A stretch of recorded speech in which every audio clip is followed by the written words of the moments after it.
Hello everyone and welcome back to Gran Turismo 7 once again. It has been a long time since I last made a video on this game, but we've been focusing on breaking points recently. But now that that's done, we can get back to work and start getting through the whole backlog of videos I have recorded in Gran Turismo, dating way back to November last year in the case of this one.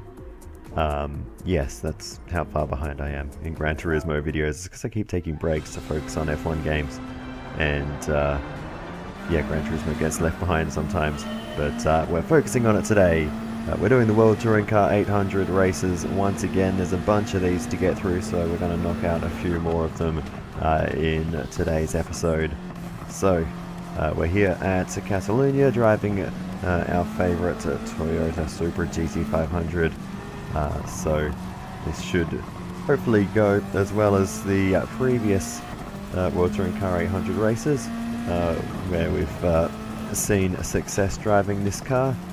I'm not sure how it's going to go at this track, but we will see.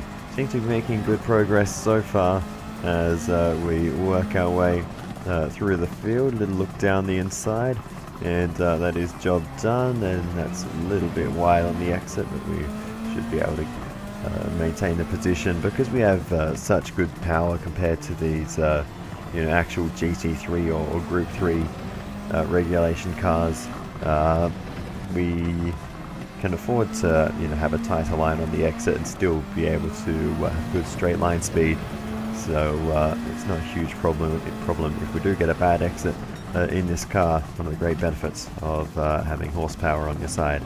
But anyway, we are currently making very good progress on this first lap, up into P13 so far, as we just sit and wait for a while. It's very difficult to make any progress through this final sector. Little look to the inside, no move to be made there. Trying not to make too much contact, because if we can get the clean race, we'll get a bonus for 50% credits as the reward. And in these longer races, as you can see, 10 laps long for this one, that bonus 50% is a lot of money. So hopefully we can get through the race cleanly, and maybe we'll be able to get that. But look at the straight line speed there towards the end of the main straight. You can see how much time we're able to gain on the group ahead. But anyway, we're going to see if we can make a double move around the outside here. We don't quite have the downforce to be able to be trying to do this. It doesn't quite work out for us, and we will still get one of those positions though, so it's not too bad.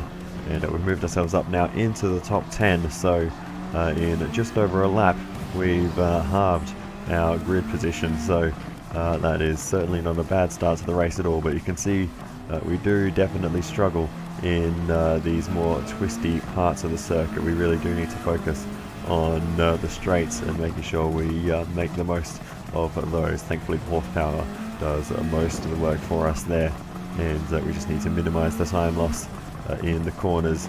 But yeah, you can see being very cautious, trying to make sure we don't make any contact with the other drivers around us.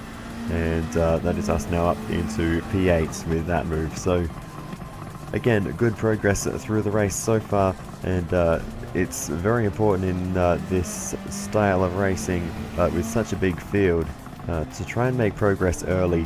Otherwise, while this is sort of BOP based category, the BOP isn't sort of fully enforced.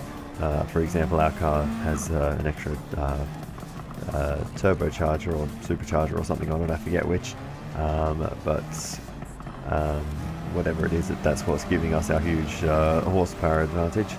But anyway, we are there's going to be faster cars towards the front of the field that will be getting away from us if we don't make quick progress through the first half of the field. So it was very crucial that we do make a lot of progress on the first lap, and we have been able to do that.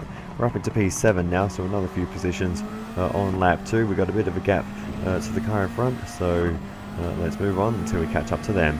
And all of about 20 seconds later, that is exactly what we do. We catch up to a trio of cars and we make the move down the inside into P6, and we now have the top 5 right in front of us. We'll just take it slow and steady through turn 9, try and tighten up the exit, and we get a nice run, and that's exactly what we were trying to do, make sure we didn't get caught up behind them on the exit so we could make the slingshot past. And you can see we're still setting purple sectors at the moment in the race. Of course, we have been caught up in traffic for the first couple of laps, which does make a difference, but you know, the tyres are starting to wear, particularly the fronts will be starting to struggle. I don't actually know if left and right tyres are simulated separately or not, but definitely fronts and rears certainly are, because yeah, front tyres are not having a great time at the moment, and we are starting to feel that a little bit, but that is the fastest lap of the race so far, and that is all good signs for us as we continue to climb our way through the field as we're now up into 4th. We've got the podium in front of us now. In fact, we could almost see the race leader, but let's focus on one thing at a time. We've got 3rd place right in front of us, so let's see if we can take that position before anything else. Down the inside we go on the exit of turn 3, and this should be an easy move, but we've gone way too deep though into turn 4. We're looking backwards to see where they were, and completely just missed our braking point there, so it's unfortunate. I thought we were going to drop a few more spots than that, but in that short amount of time we've really stretched the gap back to P5, so yeah, we only lost 1 position back down to P4, so yeah, it shouldn't be too long until we can catch back up once again. In fact, we might even stay on board to see how long it takes, because it will probably be, by the time we get to turn 10, we might even be there, as we try and get a nice smooth run through turn 9, power down, and along this straight we're going to make up a whole bunch of time. And look at that, we are right behind once again. It took no time at all for us to close that margin. As soon as we get to a straight of any decent length, we can just gain so much time. So that is really where our car has its strengths. Fuel economy is not necessarily on our side, but we can manage that in most cases. So we continue on it and try and get a nice run out of the final chicane through the final corner, and you can see now a fuel warning as we are starting to run out, but it will be enough to get us to the halfway point in the race, which is the most important thing. The worst thing you can do in this race is make it a 2-stop, as we go for the big lunge down the inside, super late on the brakes, and well, I was well and truly too late on the brakes, and we drop ourselves back into 3rd position after that maneuver, and we're going to go for that one once again, as we were well off the road making that move. But this is what we were trying to do earlier on, down the inside into turn 4, nice and controlled this time, and that is us up and into 2nd position, just the race leader to go now. It is the Dodge Viper. Seems to be a very solid GT3 car, is the Dodge Viper, so maybe I'll have to get one of those at some point if I don't already have one. Who knows, my garage is so big I kind of get lost sometimes with the number of cars I have. But anyway, we get a nice run through here. We should be able to make the move into turn 10, so let's hope we can do that. Let's not focus on the gaps in there, let's focus on getting a good exit and trying to get through there nicely. But the front tyres, I think, were just struggling too much there for us, and we just couldn't get it turned. So yeah, that's unfortunate. We're going to have to just wait for maybe until after our pit stop for that move to be made, which we're going to do on this lap, I think. So unless we can make the move right here and now. We had a look briefly, but again, I'm trying to avoid contact as much as possible, just in case we can still get that clean race bonus. But yeah, we are going to come into the pits. So are they, actually. So this will be a battle of fuel economy now. Who has made a better use of their fuel so far? as we come in to the pits, and we will grab a new set of tyres as well as a full tank of fuel. You can see how little we had left there, so we really did need to come in on that lap. We can only just barely complete 5 laps, so we're probably going to lose some time here refueling, but I think the refuel rate is reasonably fast, so it shouldn't be too bad. It should only be a few seconds at the most, so we should be able to close that gap up once again without too much trouble. So out of pits we come then, and oh wow, we really didn't lose much time at all. The Viper is still right in front of us, so we have basically identical fuel economy, it would seem, as you know, we come in right behind them, came out, you know, basically the same distance, and now we have a fresh set of tyres as well. Of course, so will they, but you know, that's the reason we couldn't quite keep up in the mid-sector, is because we didn't have those front tyres in the window anymore. They just lost the edge too much for us to really follow closely through the middle sector. The Viper goes wide through turn 4. That might give us the opportunity to close the gap. Not quite able to do anything in terms of an overtake, but maybe we will be able to shortly. The Dodge Viper is, I believe, the effective race leader at this point, so they're the only other car we really need to worry about. All these other cars probably need to make pit stops, at least that's what I'm banking on, because the Viper was leading when we got to them. So we'll see how it goes as we make the move to the left hand side. The Viper's going to get boxed in, and we are going to get this done. Thought about going for the move on some of the other cars, but again decided to not risk any contact and just stay in line for the time being. Hopefully some of them will peel off into the pit lane and we won't have to make those overtakes on track. The Viper, to me it would make sense if that was, you know, one of the less economical cars. I mean, it is sort of a muscle car type thing, big engine, so oh, that's getting a little bit dicey between those two in front of us. There are a few cars peeling off into pit lane, and we're right behind these two, so we should be able to grab these two positions along the straight, as we almost rear-ended someone through the chicane, on the exit of the chicane, but thankfully we were able to get away with it as we round up the Aston Martin on pit exit. But that's moved us up into P4 now, so we're looking good at the moment, and we just need to just maintain our pace to the end. I think we should be fine up into 3rd position now, and we have the grip advantage as we are just flying through the field. Something I didn't really consider, but you know, the cars that are stopping later could actually jump us with shorter pit stops, which could be what some of these cars around us have done now, so that is another consideration. But anyway, we've got one more car in front of us, and then it looks like we have a bit of a break, as we're quite late on the brakes there into this little chicane, but we're going to actually make the move into turn 9 this time. You can see we're hard to the right on the inside, as we still managed to make contact. They kind of turned in on us there. We were there for a long time before the apex, but anyway, nonetheless, that is job done, and we're up into 2nd position as we go a bit wide down at turn 10. And then along the main straight we catch up to the race leader, the Nissan GTR, dominating at the moment, but we make a move down the inside a bit deep, but apparently we're just not going to worry about that this time, and we're going to take the lead. A little bit messy, but anyway, that is job done, and we're up into 1st place.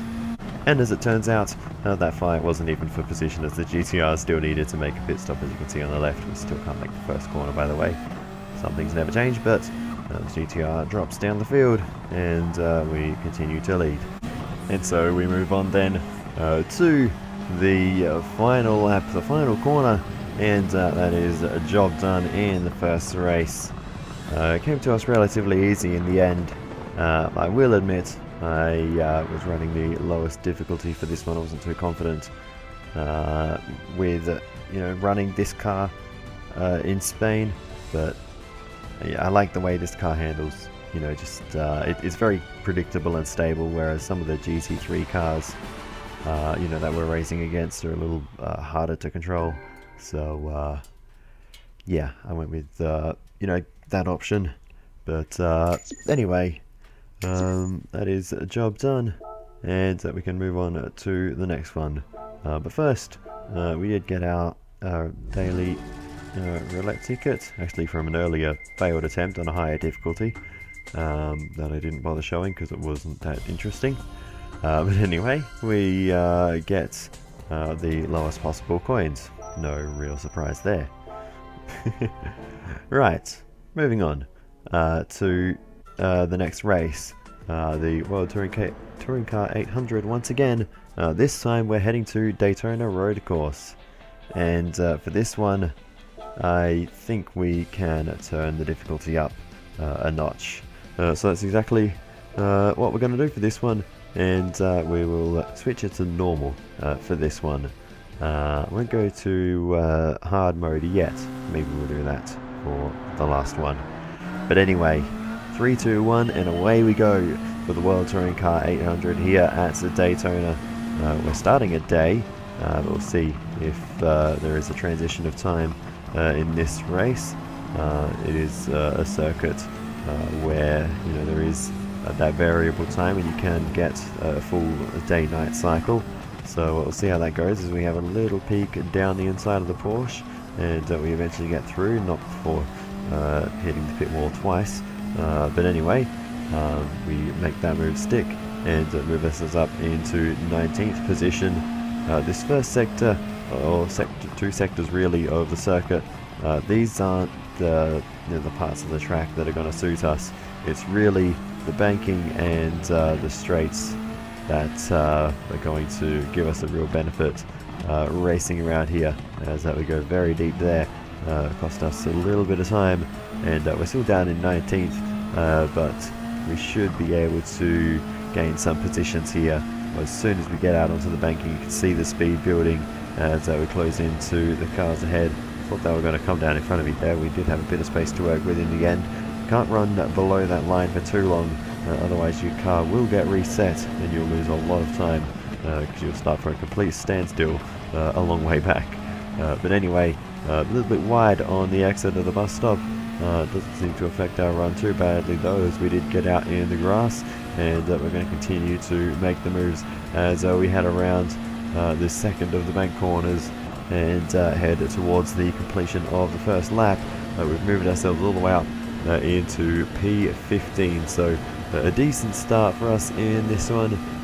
Not quite as many positions gained as what we did on lap 1 in Catalunya, but still plenty of progress being made as we go very deep into turn 1. First time going flat out into that corner, and we made an absolute mess of it, so let's try to get our act together.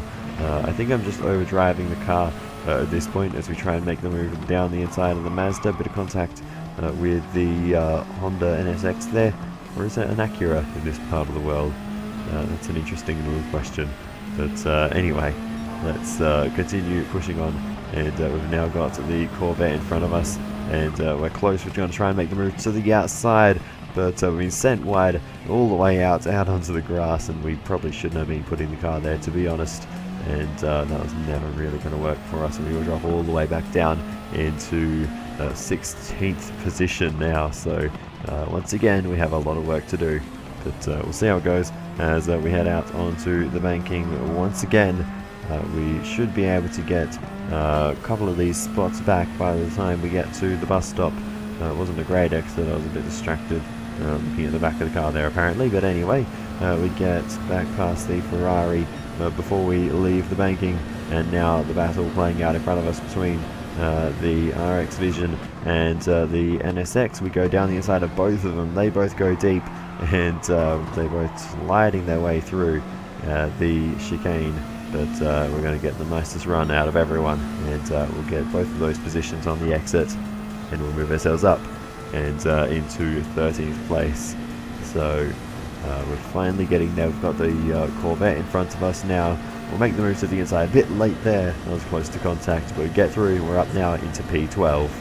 So good progress, and we're finally starting to clean up our act, and now making a move around the outside of 4 cars there through the banking. So that's a nice move there, up into P8 now.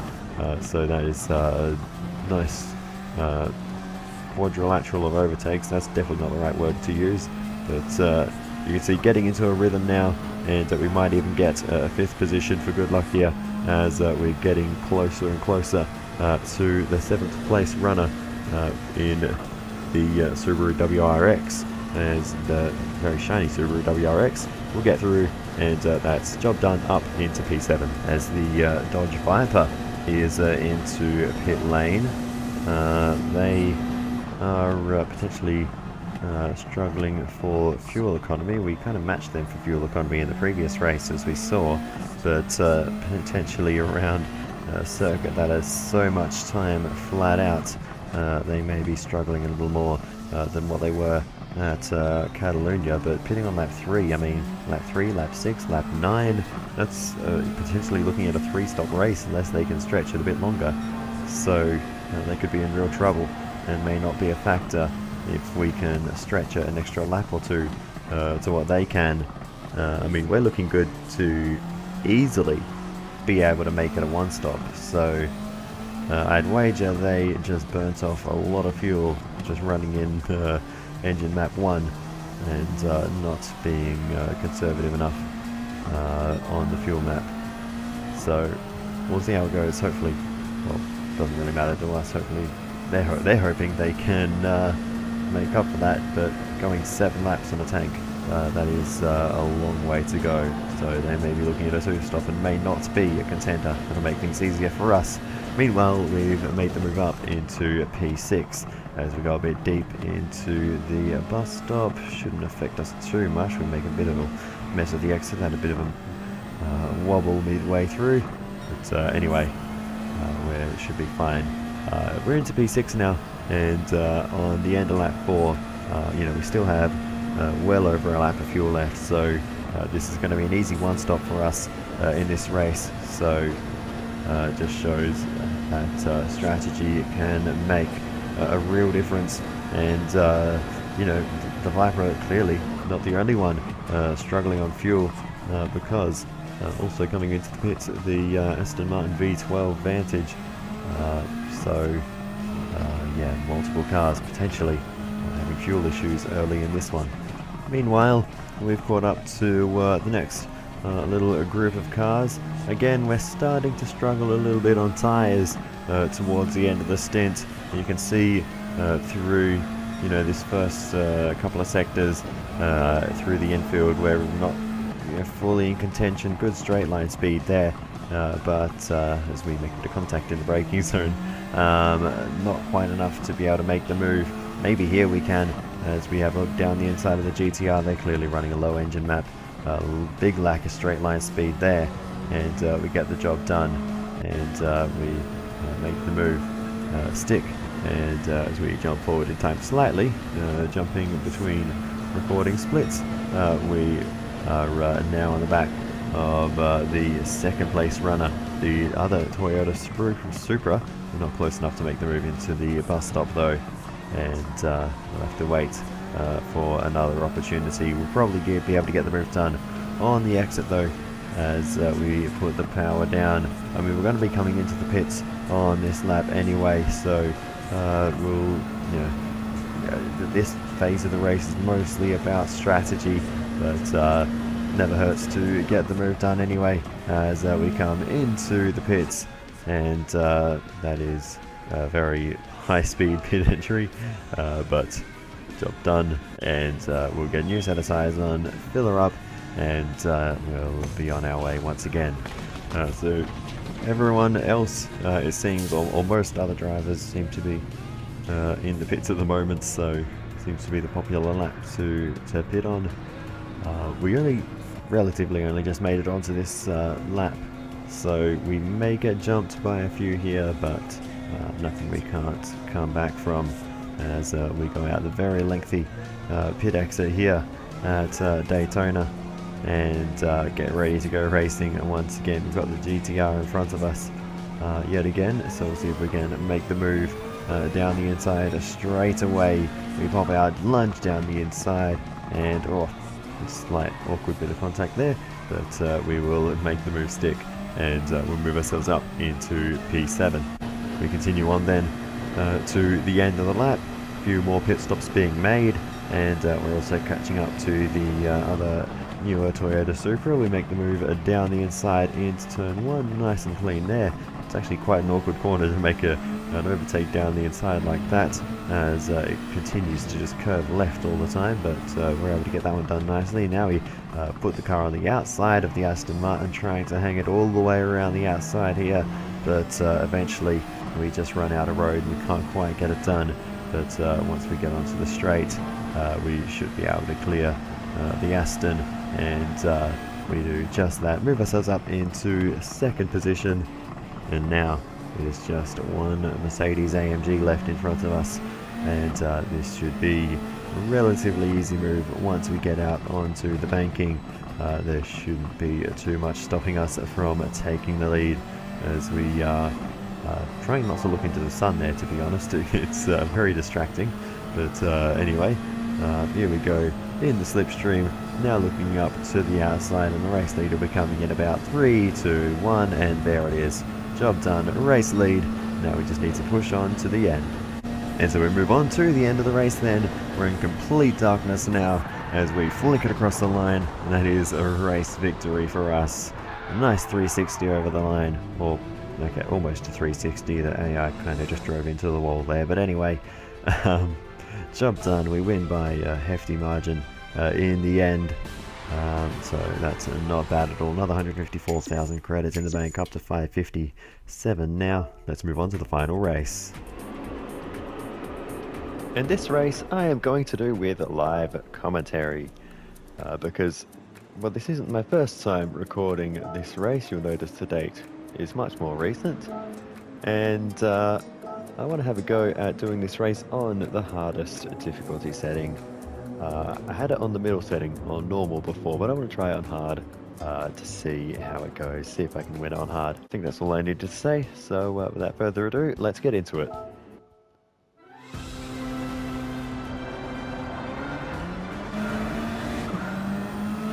And away we go then for the World Touring Car 800 at Le Mans. Down the inside of the Porsche straight away, no problem there. And it's one move done as we wind our way through first chicane. No jets flying over today apparently, as we wind our way through the next few corners. Once again, I'll say this car's strength are not in the corners but on the straights, so we will have to wait until then. This track has so many straights as we lose out to the Porsche. Bit of an off there. And that's a problem with talking and driving. It's very easy to get distracted by what you're saying and not be 100% fully focused on the driving part. And then the other way around, be too focused on the driving and start talking absolute nonsense. But anyway, here we go, making a massive progress along the straight now. You can see the straight line speed differential, and just gaining masses of time. So not enough to close up to the next group, but hopefully we'll be able to do that shortly along the next straight. Now you can see how much straight line speed we have, as we're going to go for the... we're not close enough to go for the move there, not by a long way, but we're within range now to potentially go for it along the next straight, and we should be a couple of positions higher by the time we get down to Mulsanne corner, as we've already made 2 positions. Can we make it 3 along this next straight? That is 3. Can we make it 4? Probably not quite. We're going to have to start backing things off here as we head into the braking zone. But Mulsanne actually got on the brakes a little bit early there. Roll it through, and now on the power once again as we head out onto the next straight. I always used to have trouble with this section back in the day, just because it's so fast and just a little bit narrower than everywhere else, it feels like. for these corners that are a little bit tight, especially when you have to make an awkward little move like that. This car is not too bad, it's got the downforce, but it's something like a hypercar, it's a bit sketchy. But anyway, we continue to make our way through the field using the power along all these lovely straights we have in this part of the circuit, and we are just making masses of positions up. I mean, we're already halfway through the field, so this is a great progress, probably better than I expected. We are running in fuel map 1 at the moment. Don't know if there's any weather coming in this race. Something we will potentially have to keep an eye on, but for now the skies are clear, so we're not going to be worried about that at the moment as we close in to the group ahead. And you can see now the fuel becoming an issue. So now that we've made the progress and gotten ourselves involved in the top fight, we're going to turn ourselves all the way down to map 6, and despite having less than a lap of fuel, we should be able to make this next lap, because that's based on our original fuel burn in map 1. So this should be fine, and we should be able to get away with this as the pair ahead runs side by side. Bad exit there for the 7th place car there, and well, we've now displaced them and moved ourselves up another 2 places, and that's the job done. And now we've got some clear space in front of us once again. Alright, heading now out onto the straight once again. We'll build up a straight line speed, and overtakes are incoming, or at least one. The top group of cars a little spread out, but there goes the GTR, and we've moved ourselves up another position, at least up into P5. I just realised I've done something catastrophically stupid. I changed traction control instead of the engine map. That ain't gonna help me. I fixed it now, but and we should be able to get to the end of the lap. But anyway, that's it's not ideal. Only got 0.2 laps of fuel left. We are definitely running low. Yeah, we'll be fine. We've still got 0.2 left at this point. We're all good. We're in the clear now. We need to go for a full refuel though. Alright, into the pits we come then, and we'll grab another set of soft compound tyres. We'll fill it up. Yes, that is not a pleasant noise.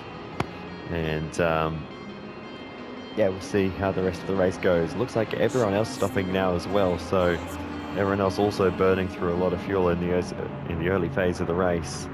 We'll see how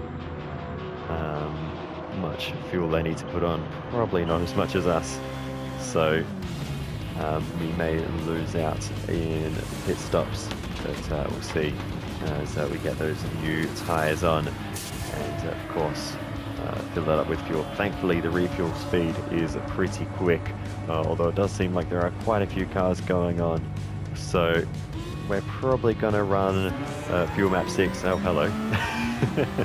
Fuel map 6 as we drop into P13 for the rest of the race.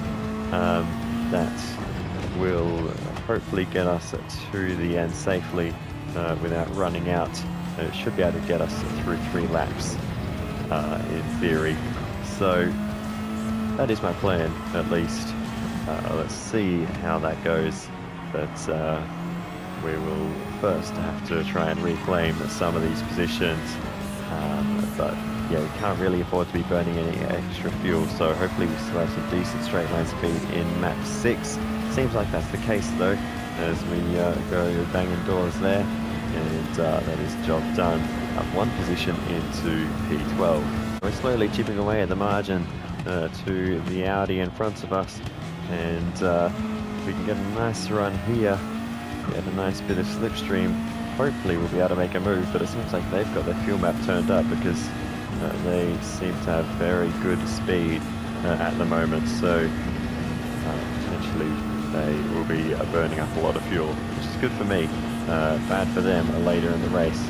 We're getting there though, later on the straight.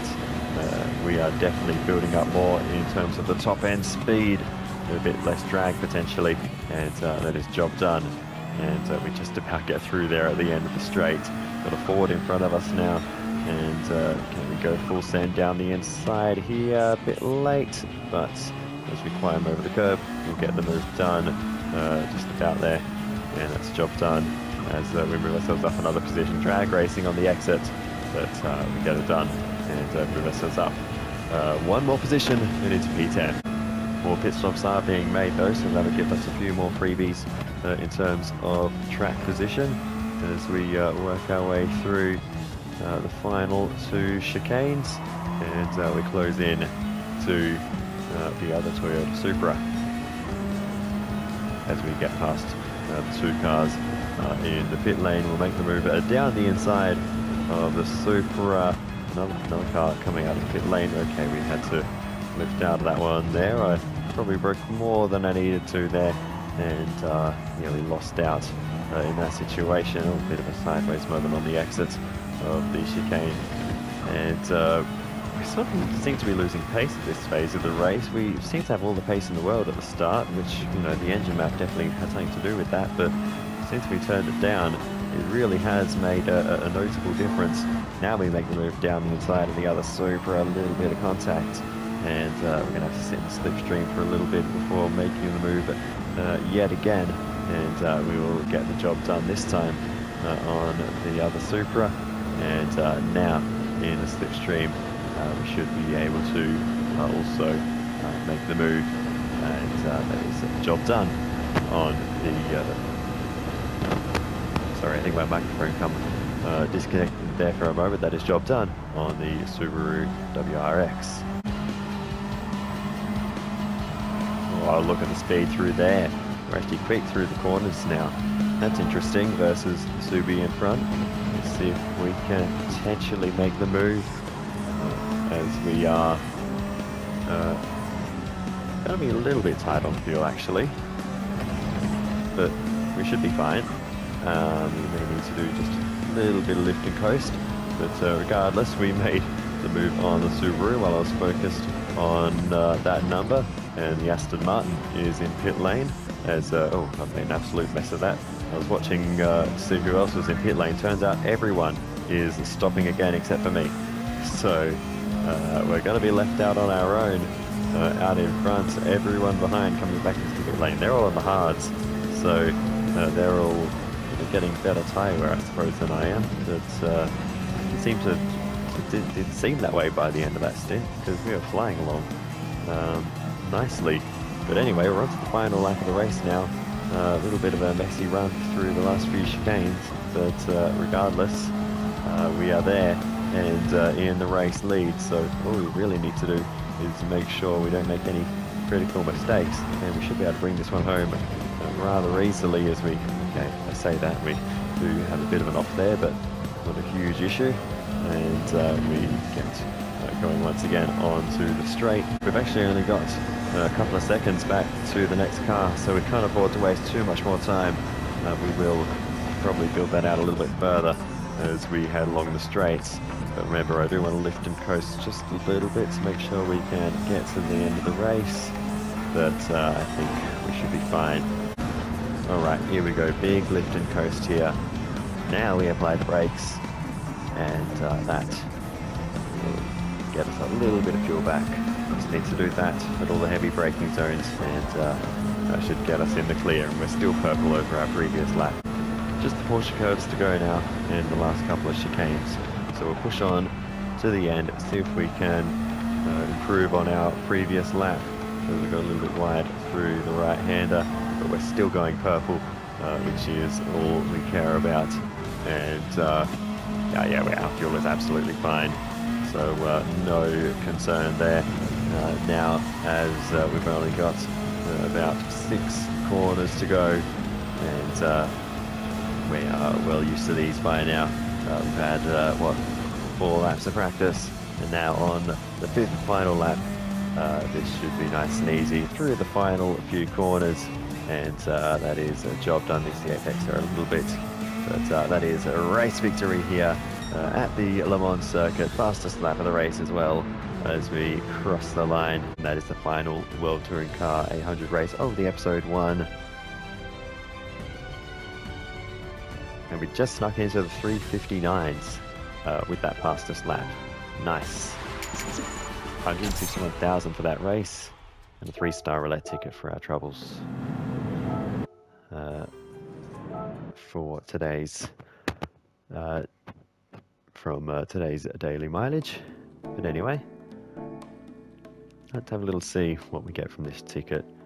Why not?